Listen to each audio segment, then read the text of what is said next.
আপনি যদি নিজেকে বুদ্ধিমান মনে করে থাকেন তাহলে আমার এই সহজ প্রশ্নগুলির উত্তর দিয়ে দেখান।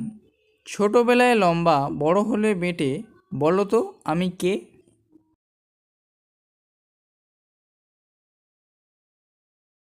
উত্তর হবে মোমবাতি। একটি পরিবারে মা, বাবা ও তাদের 7জন ছেলে। প্রত্যেক ছেলের একটি করে বোন আছে।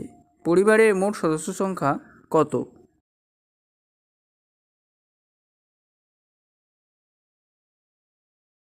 উত্তর হবে 10 জন।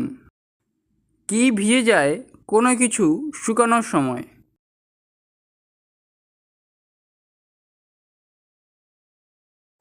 উত্তর হবে তোয়ালে। কোন জিনিস আমরা 1 ঘন্টা ধরে চিবিয়ে চিবিয়ে খাই তবুও পেট ভরে না?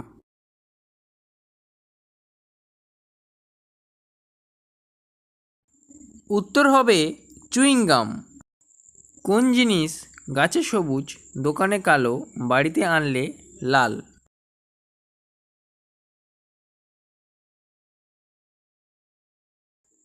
এর উত্তর হবে চা।